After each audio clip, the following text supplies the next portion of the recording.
When you get ready to talk, push *6. Okay, Gary. You said there's going to be a little bit of noise in the background tonight because I'm in my truck. And I got some guys with me, so you'll hear them every once in a while act a fool, but it won't stop the call. Okay. All right. So anyway, it's cold here. Does anybody have any questions that they want to start with?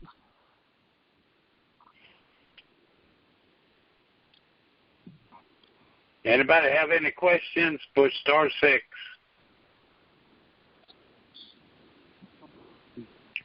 Hey, Kerry, this is Rich Blackstock. I have one question. Yeah. Yes. Yes. The question I have one question. Okay. Okay, we got one. Somebody two in front people. of you. Right. Okay, Rich, go ahead. Okay, the question is, I have a friend whose wife is in surgery tonight, or he'd be on the call himself, but he filed a petition in tax court, and the IRS responded by saying that they would file a motion to dismiss for all the years that he had listed, but that was back in November, and nothing's been done since, and the IRS hasn't submitted any motion to dismiss. It's stuck. Well, what he has to do is call the court, call that 202 number, and tell them that, and how long it's been, and what they'll do.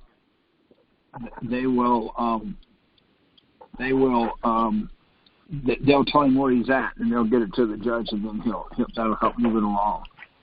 Okay.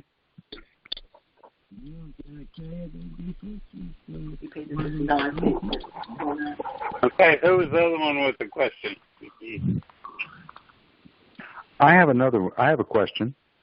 Okay. Yeah, go right ahead. Once one has gotten the dismissal from the tax court officially and so forth, what is our next step with that? Are you married? Are you married, sir? Maybe a little early for him. Yeah. Well, ask him. Can you hear me? Ed, can you hear me? I don't know what to tell you. Yeah. Gary's there asking you a question.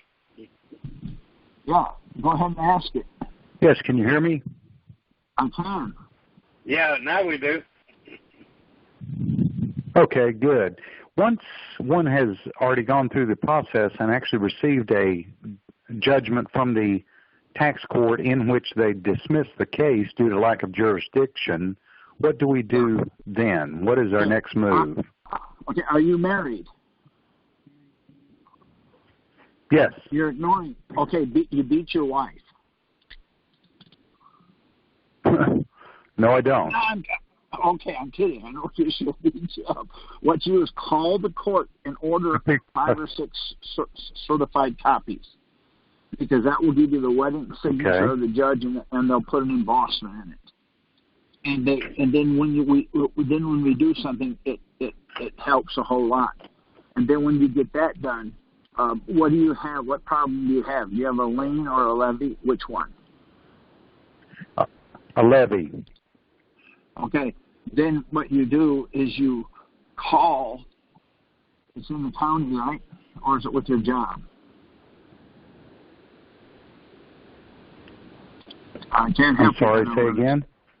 Okay. Is the levy in the county or is the levy with your job? It's in the county. They've already taken my IRA funds. They've actually taken a very large sum, I might add. Right. Now the county didn't do that.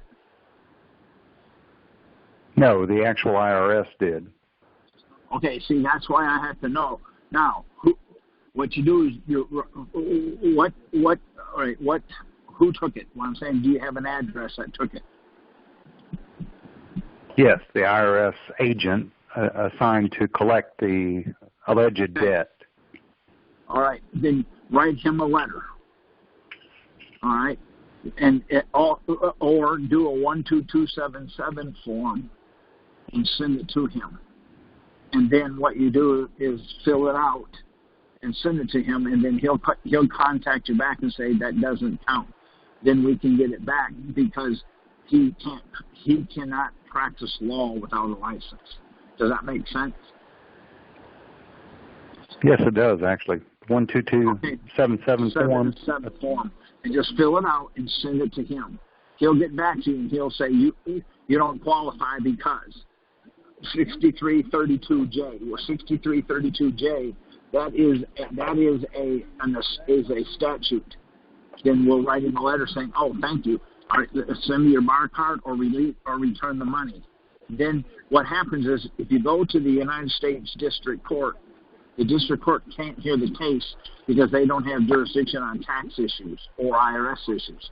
Now it's a practicing law without a license issue, and we can win that.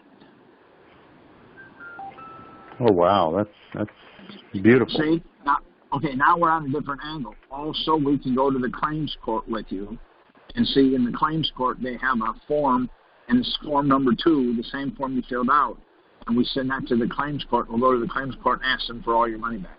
But we can do both at the same time. But do a 12277. Now, do you know what the word form, F-O-R-M, means? Do you know what that word means in legal terms? No, I do not. Do you have a Black's Law Dictionary? Yes.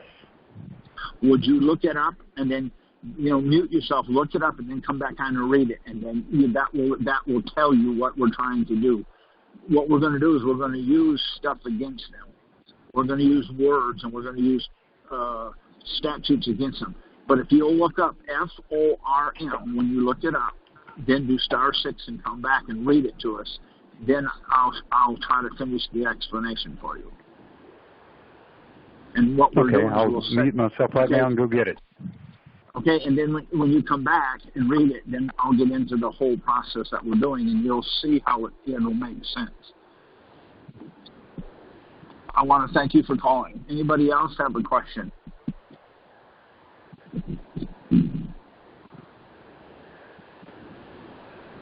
And if you want to, you can tell them about... Yes, this is Connie. Oh.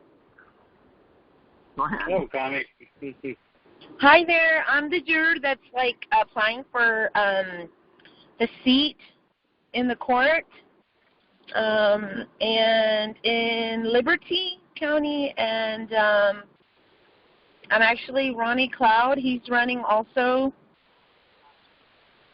I don't know if he's on the call. But anyways, I just want to let you know that I'm going to fill out the jurisdiction form tomorrow and send it out like you instructed me to. Wonderful. Thank you. Awesome. Yes. I'm so glad to be on the call. Thank you so much. And I don't have any more questions. Okay, now let me ask you a question. Are you married? Come again? Are you married? I'm going through a legal battle right now in the court. Okay. No, we have been actually separated for over That's okay. Now let me show you what the problem is. I asked you a question, and do you see what you did? Tell me, sir. Okay, you said, well, I'm in a battle, and see, that's not what I asked me the same question. Yes. There you go. See, the reason I do that is, you answer the question that's asked. Don't give me anything else, because what I'm going to do is I'm going to do a red herring with you. I'm going to run you down the outside. By the time we're done, we're going to be talking about fishing, boats, and new cars. See, none of that has anything to do with it, but now you got everybody confused, and they can't rule in your favor. Does that make sense? Correct, of course. Okay, now, may I ask you another question? Do you have any kids? Yes, but they don't belong to him. Okay, did you see what you did? That's not what I asked you, was it? Yes, I do. Okay, now I'll ask again. Do you have any kids? Yes, sir, I do. Okay, are they nannies or billies? Are they what? Because nannies or billies. Are they? What's the definition of a kid? Oh, they're children. They're my offspring, No, I guess. Oh, no, do you see what you're doing? You're giving them too much information. But a kid is a goat. Okay. So you have 2 goats is what you have. Okay. See? So then the next 5 questions I ask you is going to be about goats. And that's why we get confused and don't understand the question. So, do they sleep in a barn? No.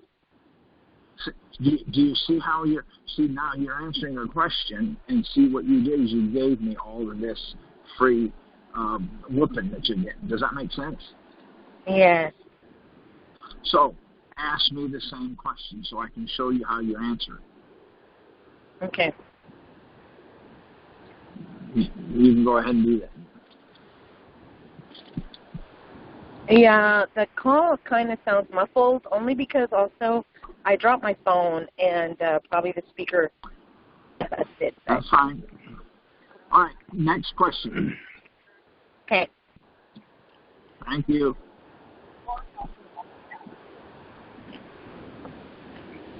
I can't Next hear question. you. Go ahead. Can you hear me now?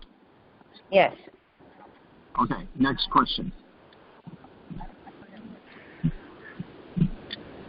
I'm back with the definition of form. All right, now I want you to read it. Okay, the definition of form says from the Black's Law Dictionary, and I have the 5th edition, not the 6th, unfortunately, states a model or skeleton of an instrument to be used in a judicial proceeding or legal transaction. Stop right there, okay? Containing the principle necessary. Hold on. Okay, stop right there, okay? On. It's a pretty long definition. I know that. Did you know it was an instrument? I did not know that. See, it's a model or skeleton of an instrument. So now, what does instrument mean? See, what it is it's not what you think.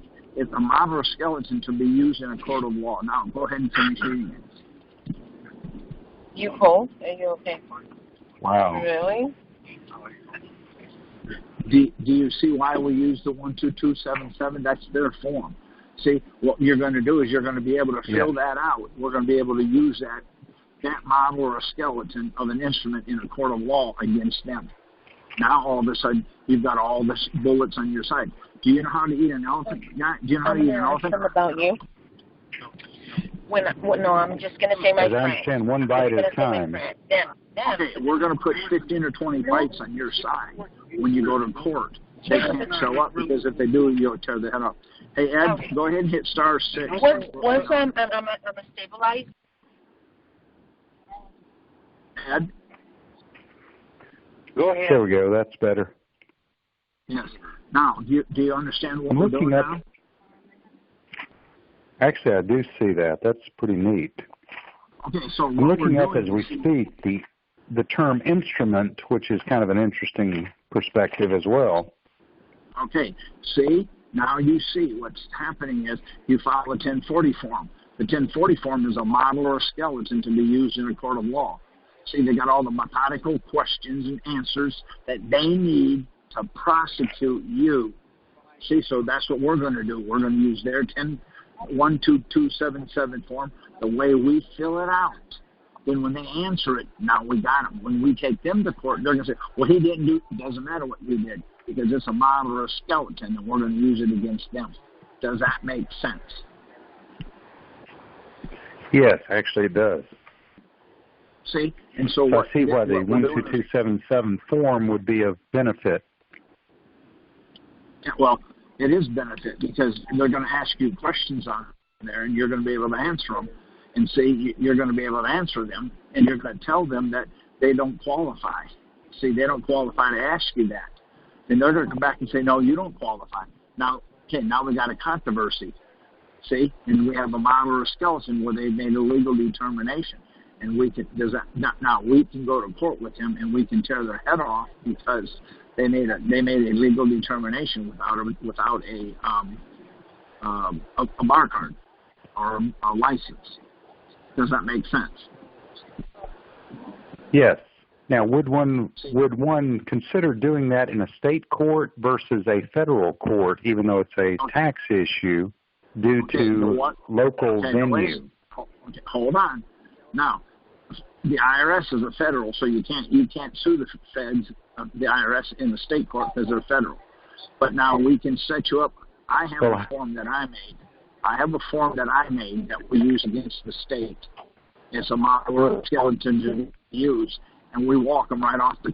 Then when we sue this in the court, we have everything we need because of the way it's worded. We ask them questions. If they don't answer it, then we say the doctrine of silence. Here's what you're agreeing to. Doesn't that make sense? Yes. See, so however, if I'm the plaintiff, I have the choice of venue. Okay, do not have the choice of venue. Okay, because let me ask you. Let me finish it this way. How do you give a court jurisdiction? By your residence or your place of the subject matter, I guess. Okay. Now, your wife wants to get a divorce, so she takes you to federal district court. The federal district judge gives you a divorce, gives her the house, car, both cars, your retirement. You have to pay her $1,000 a month, and he signs the decree. What did she just get? A judgment, a decree. Nothing. Because federal district court has no. Now wait, I understand that. Jurisdiction. So you do what you said. Okay, so you live in the whatever it is you live. So you go there and you tell him he has jurisdiction. Here's where I live. You give him 10 affidavits. Your wife gives him 10 affidavits. Now what does she have? I don't know. Nothing. Why? Nothing. Why? If the court does not have the court does not have jurisdiction, you can't give it to them. There's two jurisdictions. There's in rem. There's in rem and in personam. In rem is subject matter, and in personam is personal. So, which one is the most important? Yes. Which one is the most important? The one where you reside, for example, your residence in state. Stop. In rem is just subject matter. In personam is personal. Which one's the most important? See, you're talking about something else. We're not talking. Which one, in rem or in personam, is the most important for the court to have? In persona. No. No? Okay. So in rem is the most important then. No. So here's my question. I'm going to come and saw your leg off. Okay, both. Now here's my question. I'm going to come and saw your leg off. Which leg can I saw off that's the most important for you to walk? I prefer neither. It doesn't care what you prefer. Which one can you get sawed off and be? So, in other words, you're going to keep the most important leg. Would it be your left or your right for you to walk? I would need both. Exactly. In order for you to walk, you have to have both. So the court, in order for the court to do anything, it has to have both. If you know that, when you go there, that's how we build all of our arguments. In other words, if they have in personam, that's personal, and they don't have in rem, that's subject matter, they can't touch you. They have to have both. So which one can they never, ever, ever get? They cannot get it under any circumstance. Which one is it? In persona? That's correct. Why is that? You are correct. Why? I don't really know as a guess. The Bill of Rights says we have unalienable rights, doesn't it? Yes. What are they trying to do? Lien the rights. They can't. It's impossible because we're protected on that. Doesn't that make sense? Absolutely. That's wonderful. That's beautiful. See, that's the reason we do it the way we do it. We're going to fill out a form, send it to them. Once you fill out the form, if they don't answer it, they lose all jurisdiction. They can't touch you. You're untouchable at that point. I like the beauty of this. Okay. Now, it's quite simple, is it not? Yes. The simplicity lies the beauty thereof. All right. So, because of that, that means there's no what we're doing is we're not going to argue this. So here's your choice. You're going to fight the IRS in court on taxes, or you're going to fight the IRS in court about practicing law without a license. Which one do you think you have a chance with? The latter. Then why would you do the former? Why would you argue taxes with them? That would be stupid. Okay, tell me, how long have you been doing this, what you're trying to do? How long have you been in this game? About 3 years. Okay, and what have you argued so far? Primarily the jurisdiction of their jurisdiction over me as a person, as a human being. Okay, see the problem? What does that mean? See? So, see? It doesn't mean anything, actually. In fairness, exactly I see the right. stupidity of it, actually. Okay, but yet that's what you're doing. So what you're trying to say is, I'm a living, breathing man. Now, would you look something else up for me? Yes. Okay, go to the computer, look up our Title 1, Section 1, and then come back, and I'm going to let you read what we just said. And this is Title 1, Section 1. Title 1, Section 1? Okay, Yeah, I'll mute and come back. Thank you. Okay, who else has a question? I have a question, Kerry. Can you hear me all right? Go ahead. I can, yes. Okay. We got two of us or one of us? I have a question. Two. Okay. Well, go ahead, number two. All right. Kerry, on the tax exempt form that you created, the bottom of it is you didn't create it?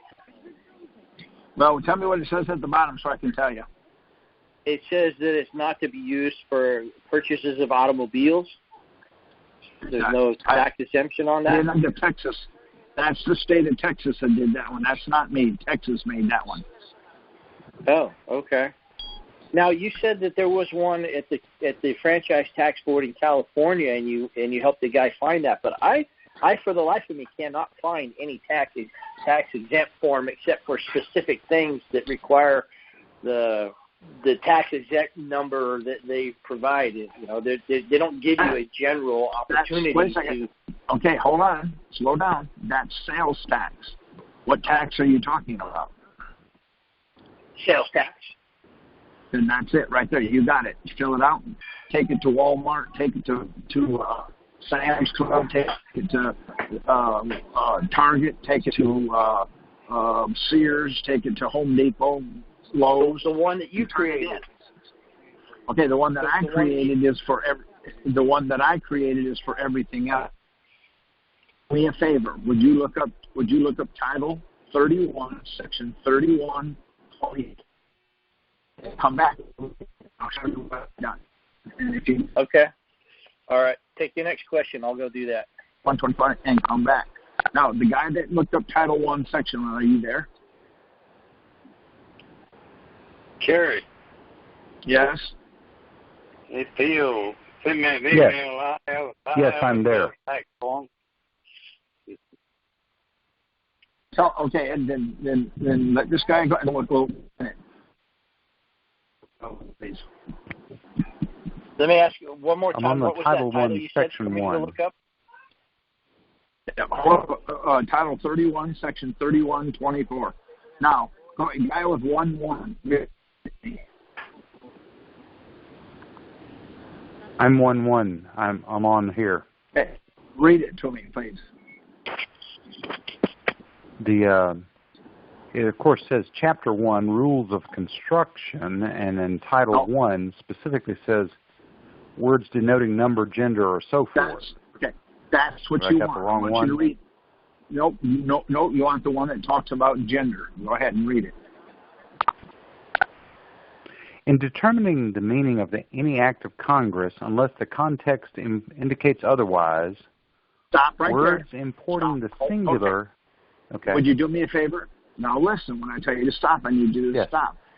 So read that first section and then stop. Go ahead. In determining the meaning of any act of Congress, unless the context indicates otherwise. Now, you're on Title 1. There's 50 titles, so all 50 titles, unless they tell you otherwise. Now, read the first one there. Words importing the singular include and apply to several persons, parties, and or things. All right. See the problem? You said you're a man. That could mean anything. So, are you married, sir? Yes. How many wives you have? 1. Okay, now finish reading. Read the next one. Match for me. Words importing the plural include the singular. Stop right there. So, in other words, you have 5 wives, right? No. That's what. Okay, read that again for me. Words importing the plural include the singular. Now read the next one. Words importing the masculine gender include the feminine as well. So stop right there. So now you could have 3 wives, women, and 4 men, and there's nothing you could say. Isn't that correct? Because you didn't ask first. You didn't say define it otherwise. Isn't that true? According to this, that is correct. Nope. That's the law. That's Title 1, Section 1. Now you understand when you go to court and say, I'm a living, breathing man. They're going to tell you you're a liar because you're a woman. And that's what it says right there. And you're going to sit there and scratch your watch and wind your butt and say, I don't get it. It doesn't matter what you get. Did you see what that said? Now finish reading the rest of it. Words used in the present tense include the future as well as the present. Okay, so when you filled out your form, it's a model or a skeleton, and guess what that means? That means you have to do it in the future. You tell them that unless you ask them and they tell you otherwise. Now finish reading it. This one's a good one. The words insane and insane person shall include every idiot, insane person, and person non compos mentis. Did you know all that? No. Okay, that's your fault. The law says that. You didn't ask. Now finish reading it. The words person or whoever includes corporation, companies, associations, firms, partnerships, societies, and joint stock companies as well as individuals. Stop right there. Now, let me ask you that. Do you know who, whoever? Do you know whoever? No. Means your wife. That's what it says. Means your brother, your mother, your dad. Isn't that what that said? That would make sense. Whoever would mean a very broad definition. That's why that's why I do it the way I do it. We're going to put them in a box that they can't get out. Now, finish reading it. Officer includes any person authorized by law to perform the duties of the office. Stop. Again, stop. What's the first name of every cop you've ever met? Officer. Now, see the problem? So he's an officer. That means he has the ability to work for whoever. So if he works for the city of, he's there to make money for the city. That's all his job is. So doesn't matter. Well, I wasn't doing it. That's not the argument. See? So what you do is the argument is, what are you an attorney? No, then he cannot make a legal determination. So now I can sue the city for having the officer write me a ticket for speeding. Then that makes sense. See, this is a totally different angle on it. See, this is a different angle now. Now let's finish reading it. Now read the rest of it. Signature or subscription includes a mark when the person making the same intended it as such. Stop right there. So when you say, I want to see an original signature from the judge, all he has to do is put a dot on a piece of paper. That's a mark. If he says that's his signature, that's all you get. Now, I want an original. We always say that. Now, finish reading it. Oath includes affirmation, and sworn includes affirmed.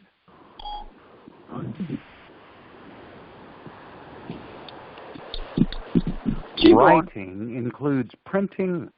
Writing includes printing and typewriting and reproduction of visual symbols by photographing, multigraphing, mimeographing, manifolding, or otherwise. Now, when you say, I want to see the judge's signature, he puts a dot on the paper and Xerox it. That's it. See, your argument does not make sense. Why? Because they have perverted it from the beginning. They're tethered to fraud. That's why I do what I do. Do you see why I would use the form? Yes, I do. That's incredible. Okay. Now, what I have made up is I have a glossary page. On that glossary page, I define all the terms. They're not my terms. They're not my words. What they are is they're words used in a court. In other words, I've got form defined, model or skeleton. We have money, dollar, guilty, not guilty. We have all that defined by law. We put it with it. Now, if they don't throw it away, then they have to use it. We're telling them otherwise. Now I have a chance in the court to win. Doesn't that make sense? Yes. Okay. Now, I think that was all of that, was it not? Yes, that was the end. All right, now, ask you a question. Are you married to a male or a female? Female. Okay, so you're married to a male then, right? No. Okay, see, unless you tell me otherwise.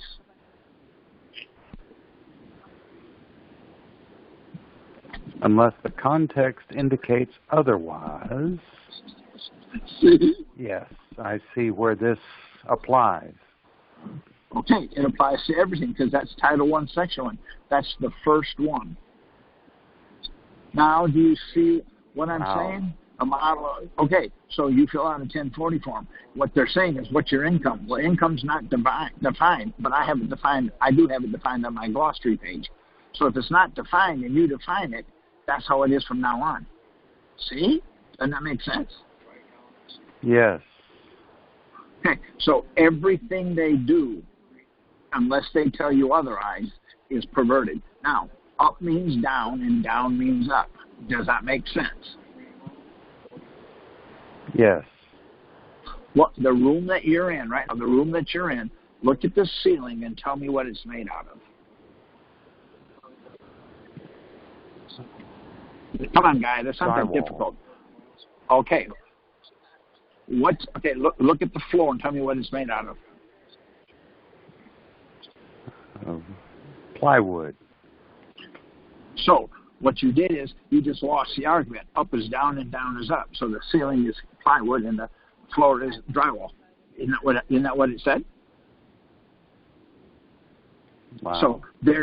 So you just lost your argument because you're in court and they're saying, what's your ceiling? You're saying drywall. It's not. That's the floor. So they're going to let you answer that. They're going to let you hang yourself. They're going to let you give them the rope, and you're going to throw it over the thing, and they're going to lift you off the ground. Why? Because you don't know. That's by your own have you ever heard word. of this? Ignorance of the law is no excuse. Isn't that what it says? Right. Okay, Yes. so whose fault is it that you're in the trouble you're in? Mine. There you go.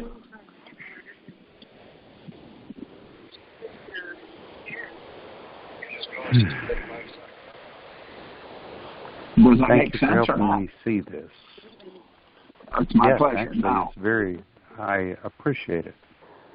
okay, now, there was another question. Who has it? Carrie, I got a with the sales tax exemption form. You told me to Okay. look up. Go ahead. Would you tell me? Would you tell me to look up? Title Make sure I got it 31, right. Section 3124.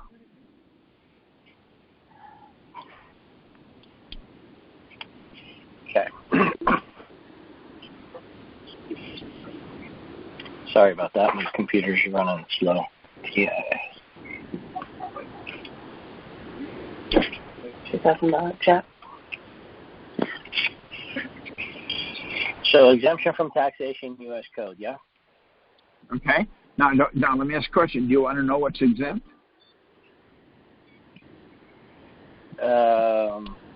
Do I want to know? Yes, of course. Then read it. Stocks and obligations of the United States government are exempt from taxation by a state or political subdivision of a state. Hello, are we in a race here? Are we? It seems like it sometimes, yeah. Slow down so I can stop you along the way. Go ahead. Start over. Stocks and obligations of the United States government are exempt from taxation by a state or political subdivision of a state. Now tell me what you just said. Stocks and obligations are exempt. From what? I don't know what obligations are. We're going to show you. I don't care. Okay, stop right there. Let's not get ahead of you. Okay, so tell me what you just said. That Stocks and obligations. Wait a minute. A state or a, all right. Okay. Well, a state or a you're not political subdivision of a state. Do me a favor. Follow my instructions here. Okay. It says stocks and obligations are exempt from what? Taxation. There you go. By a state or a political subdivision of a state, correct? Yeah, which I understand to be any city or county or all anything right. like Now that you know that, do me a favor. Now go look up Title 18, Section 8. When you get it, come back and then we'll finish our conversation. Title 18, Section 8. Okay. There you go. Okay. Next question. next. Hello? Go ahead. Carrie, all right. I got my order for dismissal for lack of jurisdiction, and I was really upset when I first got it. Yeah. But then I read it again with my Carrie hat on after the training you've given me, and it really looks pretty good. No, I'd like to read it and get your take. Okay, before you do, it doesn't look good. It looks fantastic. Go ahead. All right. It's the order to dismissal for lack of jurisdiction. It says this case is before the court on the respondent, who is the commissioner of the IRS. There you go. Say that. Leave that respondent out and put that in there. Go ahead. Start over. This case is before the court on the commissioner of the IRS's motion to dismiss for lack of jurisdiction filed 13 January 2020. So it took me from January till now to get this, which wasn't too bad. On the grounds that, and this is what I claim, that no notice of deficiency or notice of determination was issued to the petitioner for taxable year 2004 that would permit the court's jurisdiction in this case. Well, 2004 was one that they didn't say that they had a there was no paperwork. I wasn't challenging that year, actually, but there's more of that. Okay, do you have a question? Yeah. All right, go ahead and finish it, then I'll ask the question. Okay, yeah, because that was just for 2004, and this went all the way through from 2004 up. So that was specific to 2004, that permit, blah, blah, blah.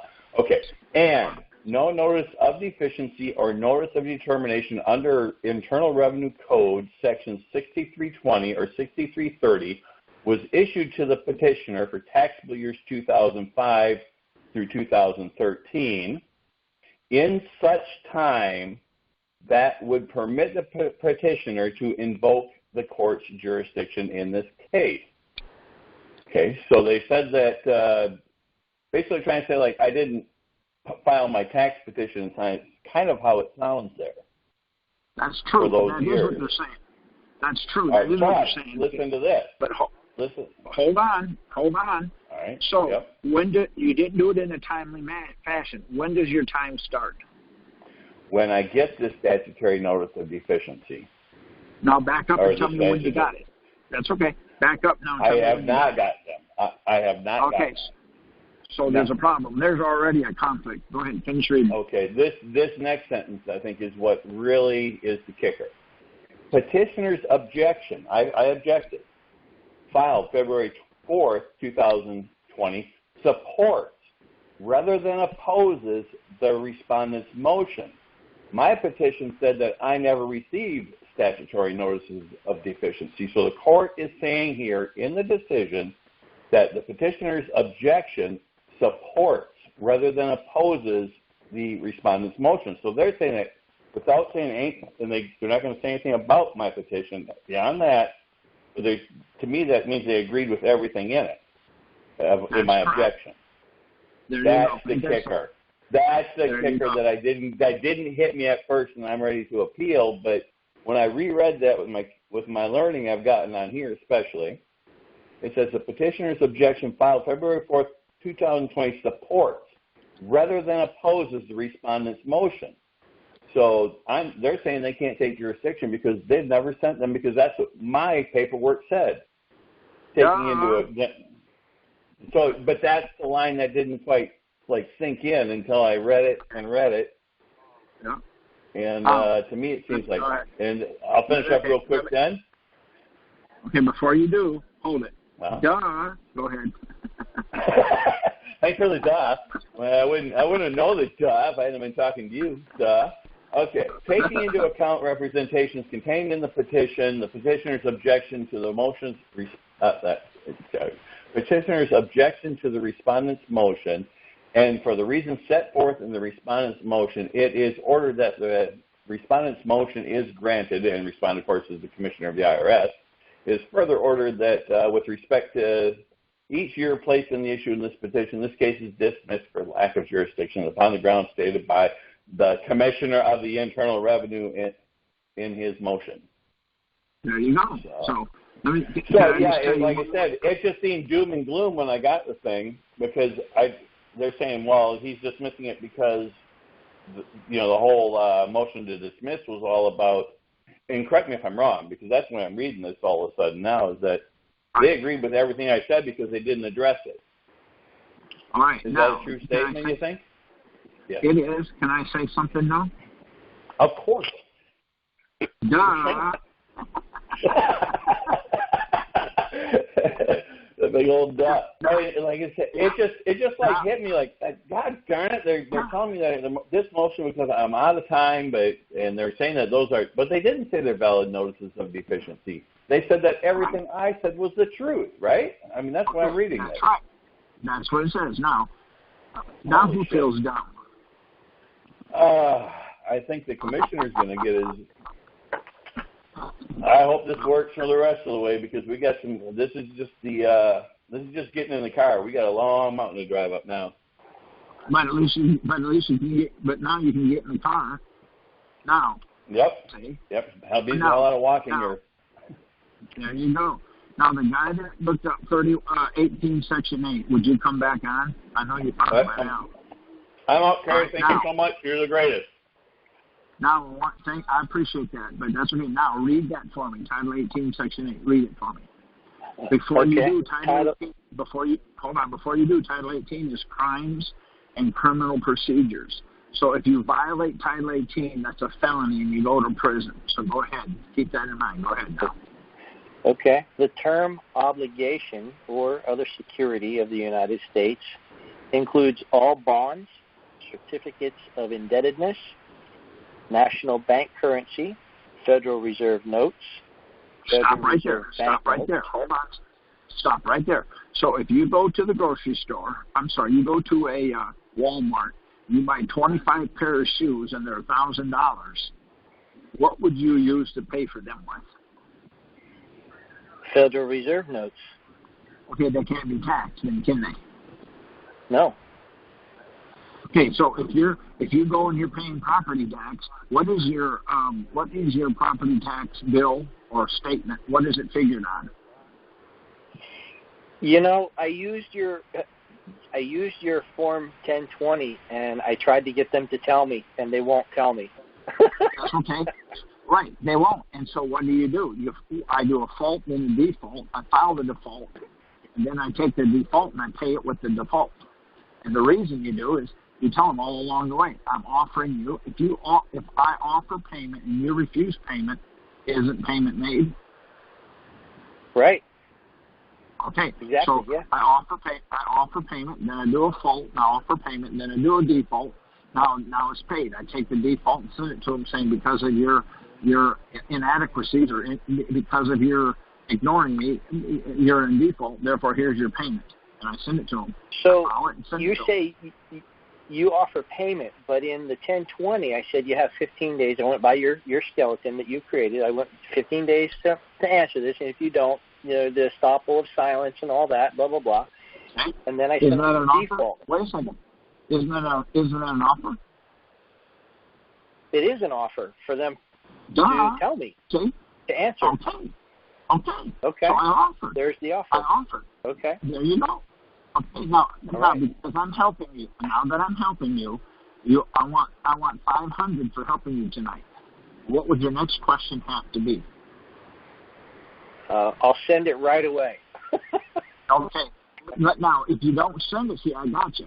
So what would your question have to be? 500 what? Okay, if you don't, I'm not going to tell you, but if you don't tell me, I'm going to take your house. See how stupid that is? Right. That's what we're doing. That's why we're using the form.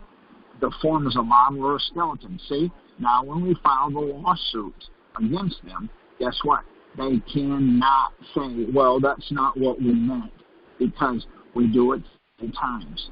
You offer, then you offer and do a fault, then you offer and do a default, then you take the default and file it, then you pay it with the default. And if you read the bottom of the 1020 form that I made up, it says, with this, if you don't answer me, you'll be the acquiescence of silence. We will default you, and the default will be the paid in full. Doesn't it say that on there? Right. Okay, yep. So there's your offer. There's your offer. You do a fault and then a Bingo. default. Now, see? Yep. What are they going to do? They're going to say, well, you didn't pay. I can't pay. I don't know how. Because you read Title 18, Section 8. Anything in there that they do is a what? Felony. So if they send you a statement, and there's no dollar signs on it. Why? Because they can't tell you to do it. They put an S with one line through it. Sometimes that's not a dollar sign. See? In other words, you're volunteering, and that's what you're doing. See? If you look at the 1040 form, it says the 1020 income. Well, no, the 1040 form can tell you to put down your income. If the income's not defined, so here's my question to you. I want you to name 5 types of income. Just name them. Rental income. Give me 5 types of income. No, okay. Interest income. Taxable, untaxable. Okay, taxable, untaxable interest, gross, net, total. See, there's all kinds of income. Yeah. Which one are they talking about? It says salary, tips, etc. Now, I make etc. and my income is etc. Do you know what I get paid? Jubilators. There you go. I get jubilators. There's etc. But the problem is on the mathematical part of the percentages. What percentage do you pay on dublators? I don't know. They don't even know what they are. Duh. See? And so this is what we're doing. See? Now, here's my next question. Does anybody, okay, do you file a 1040 form? I didn't. No, I'm not going to. Okay. So what I asked, you see what you just did? A 1040 what is the question you wanted? Yeah. Or, I don't know yet, right. Hey, do you file a 1040 form? A 1040 what? Form.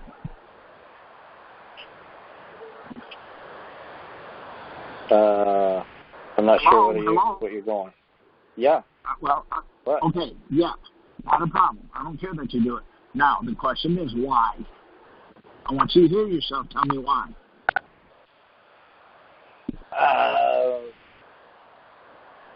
Because I was going along with what I thought I was supposed to do. Okay, then. Now, so then go ahead and file one. If you're supposed to do it, you should do it. Right. See? I don't care that you do it. Sounds good to me. You should do it if you're supposed to. Now, does anybody out here that doesn't file? Because I'm going to show you the difference. Does anybody out here not file? If you don't mind telling us. Thank you, Terry. I'm going to mute out. My pleasure. It's my pleasure. Does anybody out here that doesn't file a 1040?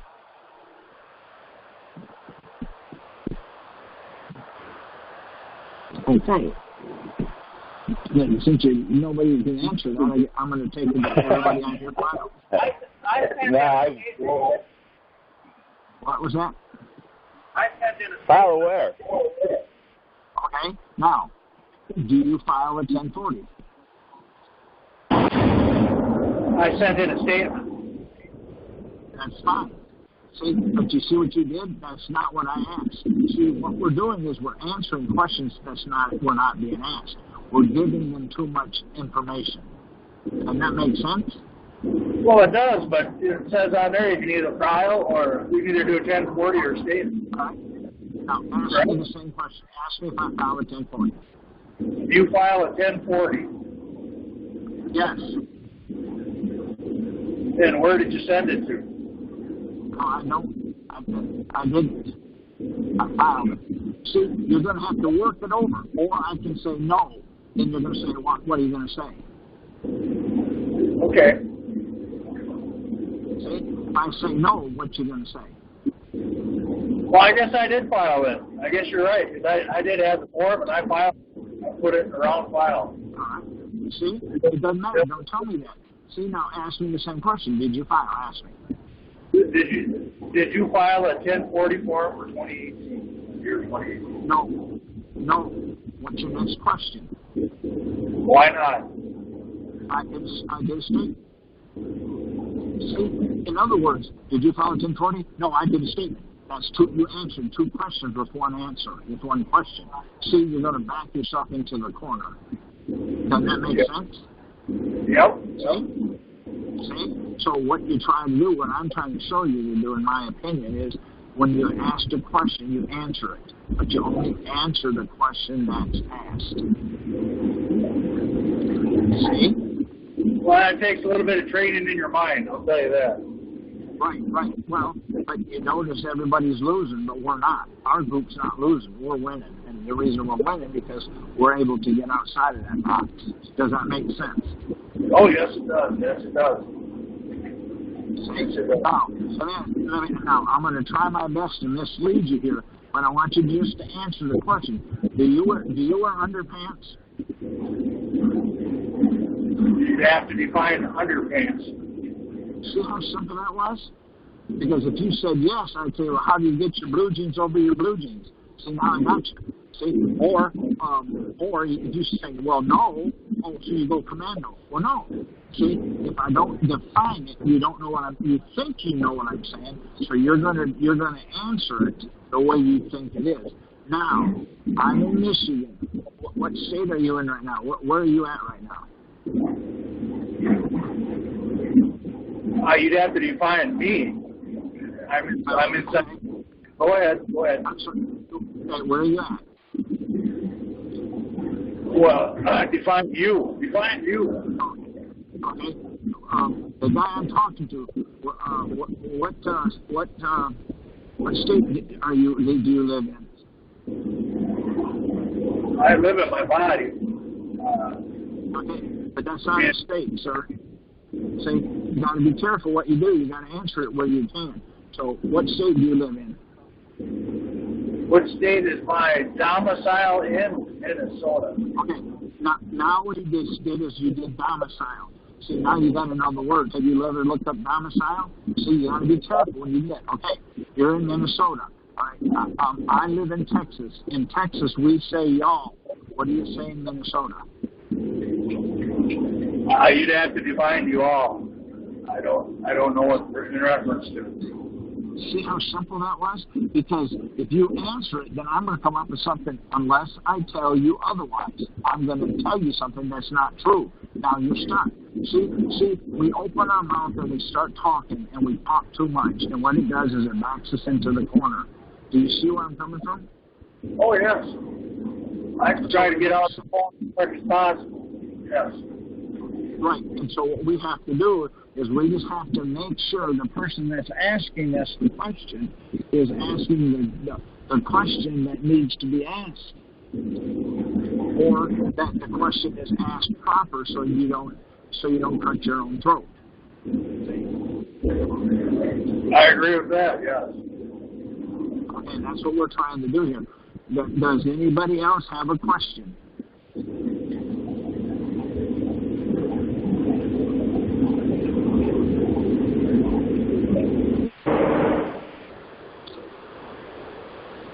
Yes, I got a question. All right. Go ahead. Okay. Actually, the question isn't from me, but I was helping out.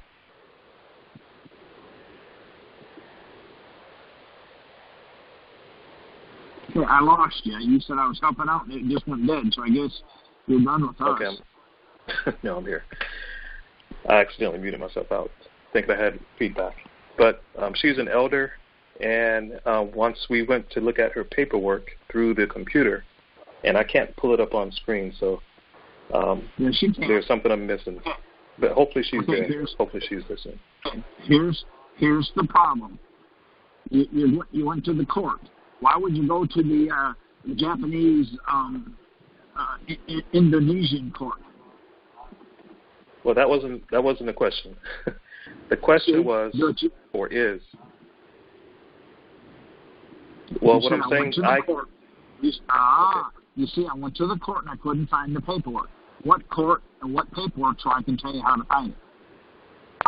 Well, me personally, because I'm not where she's in Indiana. But what I'm saying, I physically can't go online to read what it stated because I spoke with her on Sunday. No, okay. But what is? Okay, stop. Hold on. Okay. What court? The U.S. Tax Court. Okay. Are you in front of your computer? Yes. Put in U.S. Tax Court, docket inquiry. When it pops up, you don't even have to tell me your name. I'm going to show you how to find it. It's going to be right there in front of you. And you're going to see everything that you want. Yeah, that I'm aware of, but I want to... Yeah, I got that. Okay, then put where it says, it's going to say docket number, name, or company. Put in name, personal name, private name, whatever it says, personal name, whatever. Click that for me.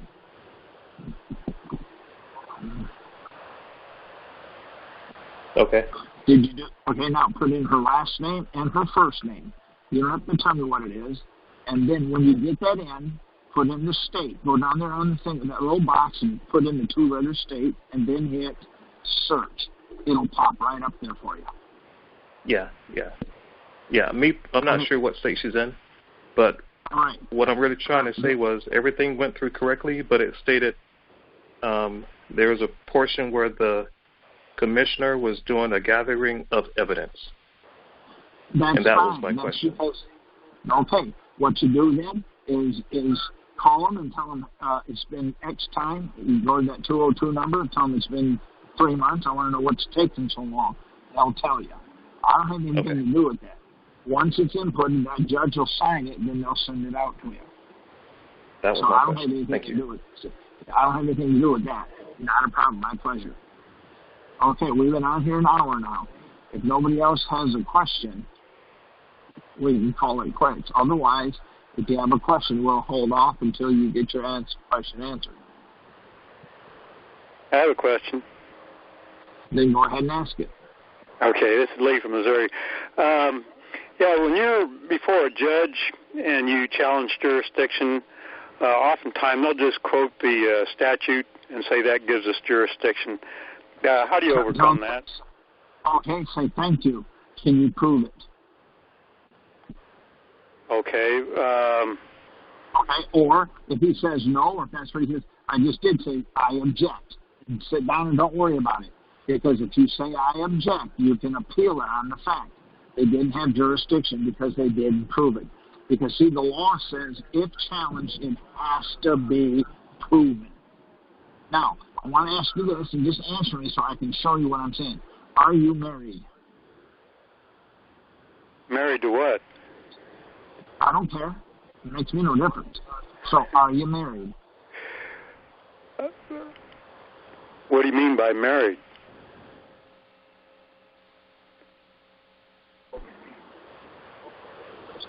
Okay, I lost you somehow.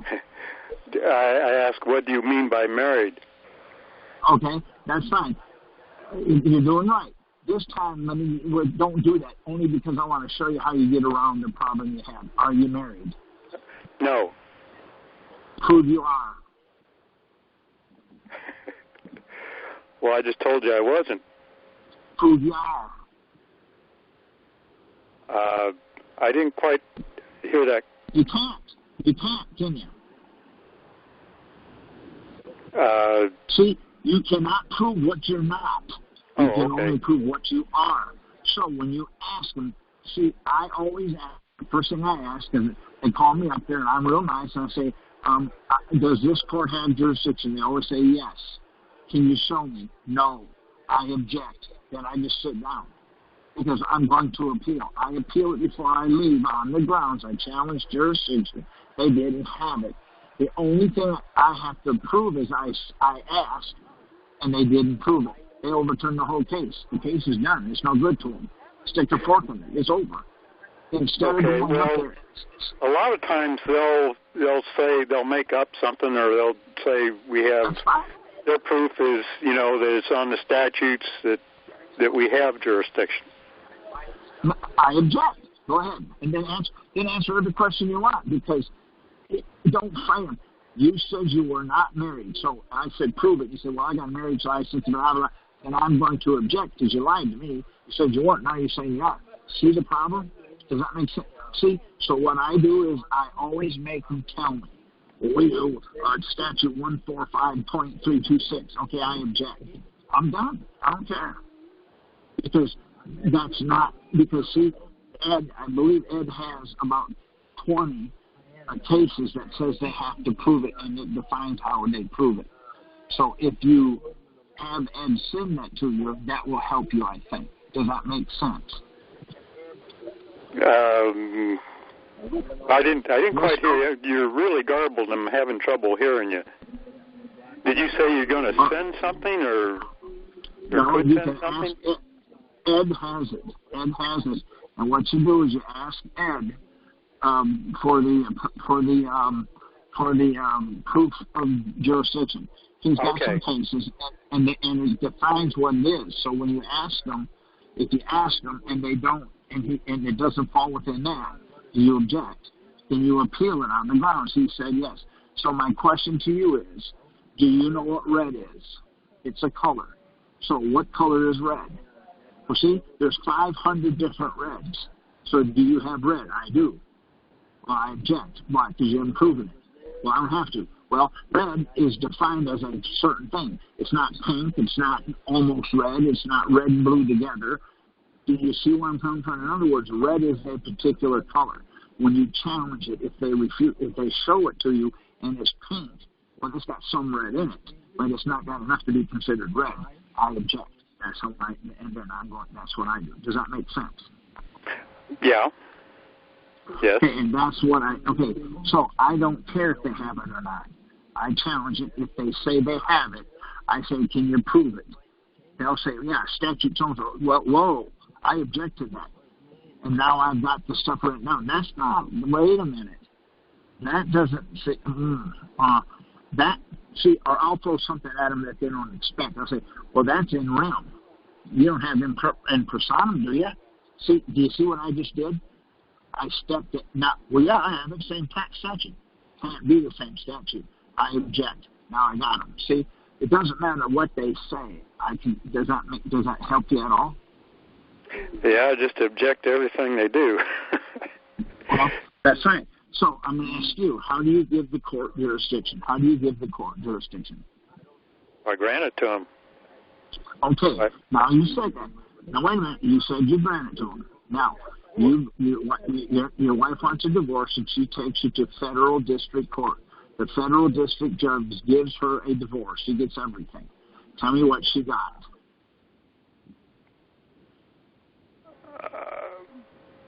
Everything. No.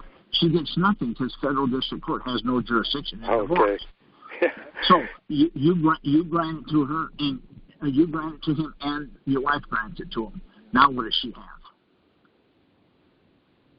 You say I grant it to him? You grant. Yep. Oh well, nothing, because if they don't have jurisdiction, I can't grant it to them. You just said I said, how do you give it to them? What did you say? Well, that's how they normally get jurisdictions, out of the mouth of the defendant.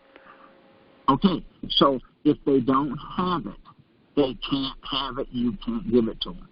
Right. Okay, so that's your answer.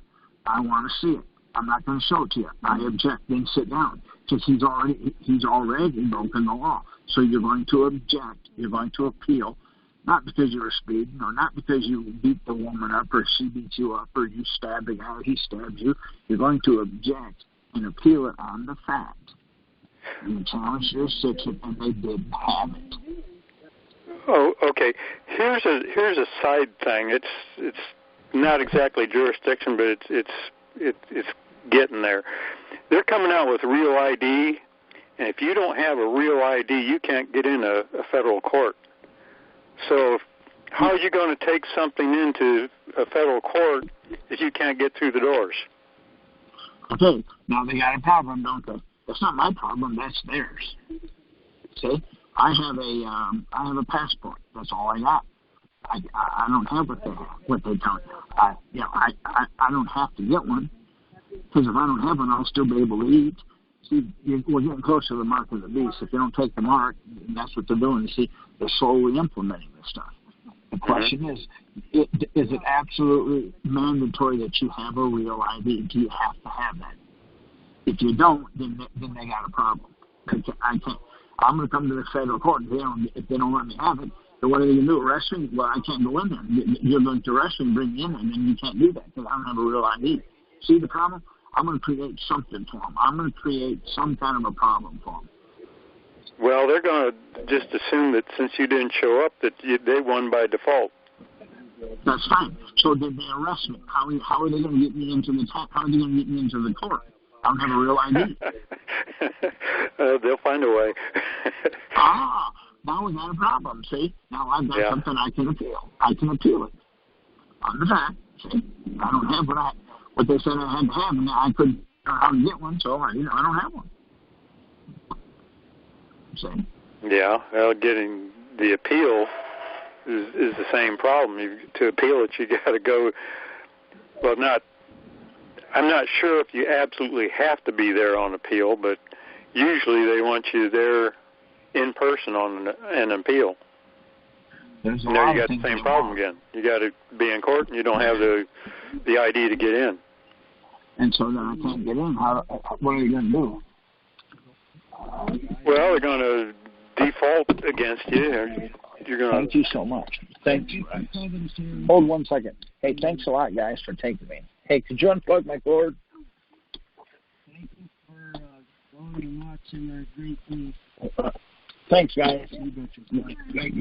Get my leg up. Thanks a lot. Hold on a minute. I went to a basketball game to see my niece play the girls' basketball, and they're bringing me home. All right, now I can hear you better. So what I need you to understand is, see, what you're worrying about is you're worrying about the next generation, right? Are you still with me? Next generation of people? No, you're saying, well, they're coming out with the real ID, and if you don't have the real ID, okay, I don't worry about that until it gets here. I don't have a driver's license. See, I don't have one. They won't give me one. The reason they won't give me one, because my birth date and my born date are different. So when they ask me for my birth date, I give it to them. My born date is different. It's different than what they have a record for, so they won't give me one. Uh-huh. How do you get something? Okay, here's my question to you, okay? You have to have a blue card to go see the game. I refuse to give you a blue card. How are you going to see the game? On television. Okay, you can't without the blue card. Without the blue card, you can't see the game. How are you going to see the game? Well, like I said, I'd watch it on TV. Okay, but you can't see the game without the blue card. See, that's what you're asking me. See? Okay, the question is, there you go. See, I'm not going to worry about it. Let them arrest me and take me there. Then when I get there, I'm going to say to the judge, well, Your Honor, how did you get me here? Well, because you didn't show up and but I don't have the real ID. How did you get me in? I couldn't get in before. Now I've got a controversy. See, the court can only deal with the controversy. Let's say, for an example, I'm going to sue you because you have blue shoes on. And you say, well, I do have blue shoes. What is the court going to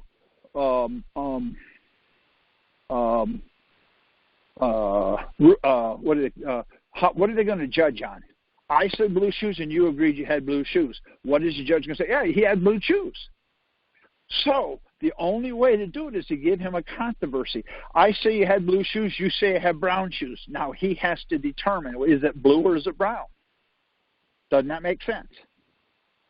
Oh, yeah. So, if you agree that I have blue shoes, then doesn't he win by default?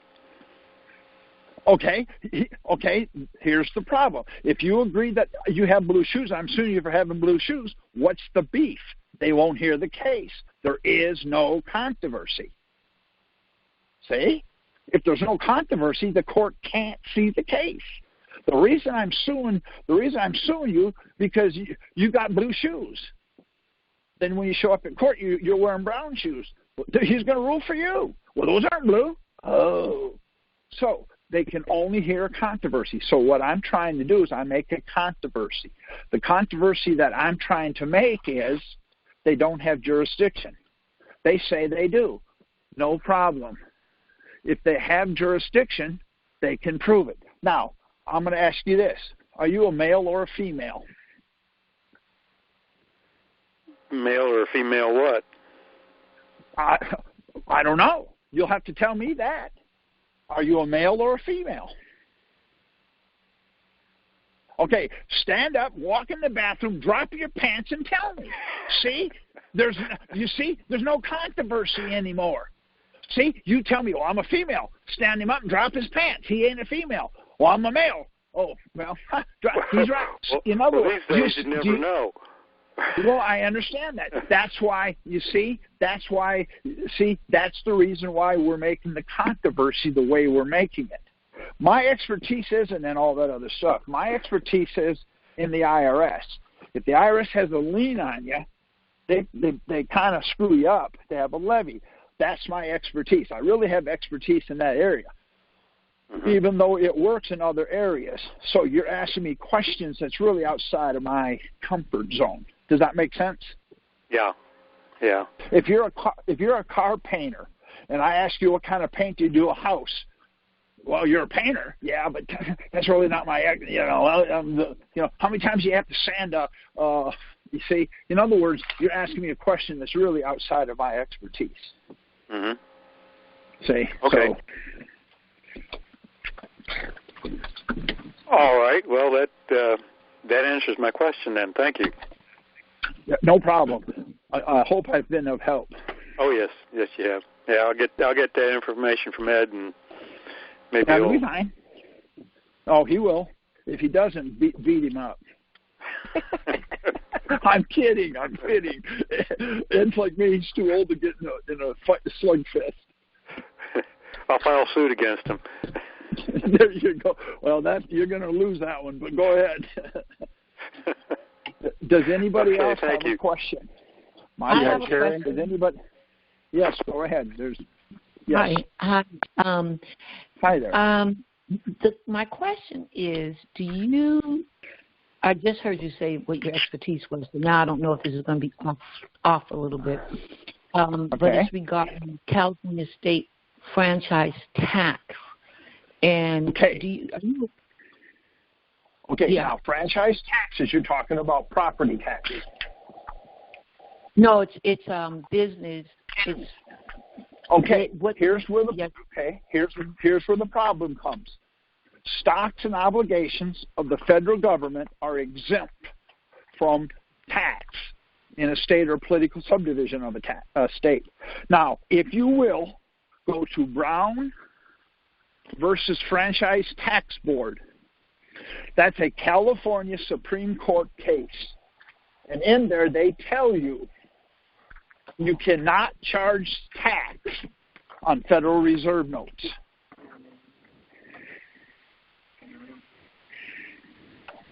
Okay. I am pulling that up, but I want to actually give you the question. Okay. All right. Because my question is specific. Have you ever heard of any law that gives the Franchise Tax Board the right to go back and disallow previously allowed deductions? Okay, now my question is, I'm going to let you answer that. When you did your deductions, did you use Federal Reserve notes as your deductions?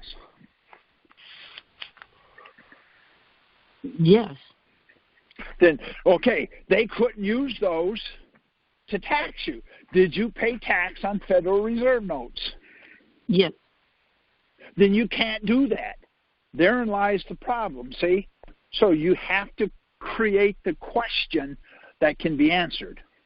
So if you read Title 31, Section 3124, after you read that, then go to Title 18, Section 8, that will answer your question. The state cannot charge tax on Federal Reserve notes, and here's the reason for it. You cannot pay debt with debt. In other words, I can't pay my electric bill with my light bill. I can't pay my car payment with my house payment. That's what they're doing. See, you don't own anything anymore. So what's happened is when the federal government, when the bankers took the gold, then what happens is under HJR, House Joint Resolution, HJR 192, if you read it, it'll tell you in there why they can't. They're going to tell you, so you're asking me, I paid debt with debt. Can they go back and take the debt that I paid with the debt away? The answer is no. What you need to do is go back after them and tell them that they made a mistake. There's a huge mistake. Fraud's been committed. Once fraud has been committed, there's no time limit. So under Brown versus Franchise Tax Board, it's going to tell you what you can and can't do, what they can and they can't do. The state cannot charge you tax of any kind if they're using a federal obligation. That's what it says. Then under 18 Section 8, print that page out. It lists all the obligations of the federal government. Now, I want to ask this question. No, let me ask you this question, okay? You owe the state $300. Could you take to court a brick of cocaine and pay your taxes with? Would you be able to do that? No. Why? Because that's not considered legal tender, supposedly. Nope, has nothing to do with that. They're illegal. You take cocaine into a courtroom, give it to a sheriff, to pay your taxes, you're going to prison. Yeah. Right? Okay. Right. Okay. Federal Reserve notes to a state for taxes is the same thing as cocaine. They're illegal. Now that we see that picture, we have to understand that. That's our argument. The argument's not, well, you can't, they can do whatever they want if you let them. Okay? Mm-hmm. Mm-hmm. Does that make sense? Yes. Okay, I'm going to ask you a question. Don't take it personal. Do you mind if I ask you something? Not at all. Okay, are you a woman of color or not? A woman of color? You'd Yes. have to define that for me. Okay, here's the definition. Black is the absence. I'm gonna define it for you. Black is the absence of all color. White is the appearance of all color. So, are you white? I don't understand that definition. That's a perfect. Wait a minute. Look it up in the dictionary. But see, that would be a perfect example, and that's what we have to present to the state. You're saying I owe you. I'm ready, willing, and able to pay. How do I pay? Does that make sense? Now, I want to ask you a question. Okay, you're allergic to seafood. Now, remember, if you eat seafood, you could die. Your throat's going to close up, and you probably won't make it to the hospital. You'll be dead. Now, can you eat shrimp?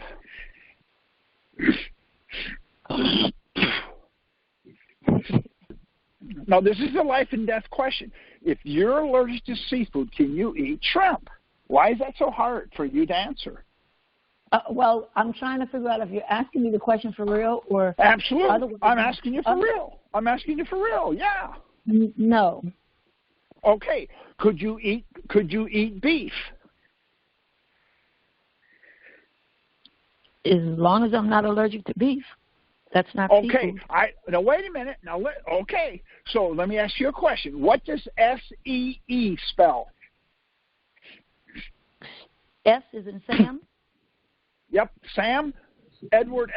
What does that spell? SEE. See. So if you see food and you die, you couldn't eat beef either. See? Unless I tell you otherwise. Yeah. See? Yeah. Okay, now we have a problem. See? Because you believe, you think you know what I was saying. Now I want you to think about something. All right? Do you know what GOLF spells? Golf. Absolutely. Do ladies play golf? I have no idea. You don't have a clue, huh? I know what that spells, but what's the definition of it? What does that word mean? See, now you're making me tell you. It means gentlemen only, ladies forbidden. Can ladies play golf? No, they're forbidden. See, in other words, unless I tell you otherwise. See, in other words, what we believe is up and down is down. The guy read Title I, Section 1, and it says, unless we tell you otherwise. See the problem? Yes. Male means female. Singular means plural. Right now means future. See? So we're going into this thinking, well, I'm going to be a nice person. I want to tell the truth. That's what they want you to do. So what we have to do is build a strategy that we're on the same page as they are. So you did exactly right. Well, define color. Once I define color, now you can answer it. See? Well, do you see? Well, no, I can see. Is SEE or SEA? I did. See, you didn't ask. So you're always holding the short end of the stick. What I'm trying to tell you is I've been in court many times. And when I go to court, The thing I do is I take a glossary page. If they do not answer, if they do not accept it, now I can't answer any questions. Not legitimately. Doesn't that make sense? You take a glossary page that you enter into court with your understanding of the definitions? No, absolutely not. I have a glossary page that I have words like form, and I define it like Black's Law. I define every word on my glossary page by the law, by the Constitution, by the Supreme Court, or by Black's Law. Now, what we have is okay, what state do you live in, if you don't mind me asking? I live between California and Nevada. Not a problem. I'm originally I'm originally from Michigan. In Michigan, we say you guys. What do you say out there out west? What do you say out west? We say you guys or y'all. Okay, so here's what you said. Do you know what you guys means? That's what we mean. Let me tell you what. No. Here's what I asked you. In Michigan, we say you guys. It means I'm a prostitute. You just said you're a prostitute. Now go to court with that one, unless I tell you otherwise. So the only answer you could say is, I don't know. What does you guys mean? It means I'm a prostitute. Oh, well, we say I'm a prostitute out here. See, in other words, you've protected yourself. Doesn't that make sense? Right. Okay. Now, let me ask you a question, okay? Do you like chocolate? Hello? It's very difficult to answer your question. It's difficult to answer your questions. Okay. No, it isn't. Do you like chocolate? Yes. Okay. Okay. Now, wait a minute. You said yes. Okay, I got a dog turd that I dip in chocolate. Would you eat it? No. Would you? Why wouldn't you eat it? I wasn't saying yes to do. You see? You didn't know enough. Do you like chocolate? What kind? What's it on? See? Now that I've defined it, you'll say, no, I wouldn't eat that. Why? I don't like that. See? Right. That's what I'm trying to teach you to do. In other words, unless I tell you otherwise. See? Now, I want you to go out in your yard. Okay, I want you to go out in your yard and pick up a dog turd by the clean end. See? You see how ridiculous this is becoming? Right. How do you defend yourself if you don't know what they're saying? So, I'll just get an attorney. Whoa, that's going to help. How do you know he's defining it proper? That's all I'm telling you. I use a glossary page to protect myself. Doesn't that make perfect sense? Yes. Now, let me ask you a question. Out there where you're at, have you ever flown anywhere? Or do you just drive everywhere? Have you ever flown? I'm not sure what you mean by that. See how simple that was? Because if you'd have said yes, then I would have said, doesn't your arms get tired? Because you don't know. I got you. You see? But that's what Title I, Section 1. Isn't that what Title I, Section 1 said? Yeah. See? So the question is, I don't know, because I don't know what you're saying. So wouldn't it be better wouldn't it be better for you to know what they're saying before you answer it, instead of answering it and then taking the wrath or taking the beating that they're going to give you? That's all I'm trying to teach here. I'm not trying to teach you to go down there and punch the judge. All I'm trying to do is tell you, when you get there, there's a certain things you can ask him. If he doesn't answer you, I say, I object. I'm going to go ahead and I'm going to appeal on the grounds. See? I have jurisdiction defined. He wouldn't answer me. So I don't know if he has it. I asked him. He said yes. The law says if you ask, it has to be proven. He didn't prove it, so he broke the law. When I object, when I appeal, I'm going to appeal on one item. He didn't prove jurisdiction. He can't say he did because he didn't. They'll overturn it. So everything on that ticket, everything on that form, everything on that lawsuit gets overturned with it. See? Okay. Okay, well, I've been in court. I have asked if there was jurisdiction. The judge completely ignored me. Well, actually, what he said was yes. I did exactly what you said. And I said, okay, can you prove it? And what he actually did was threaten me with contempt of court. And I did object. Then you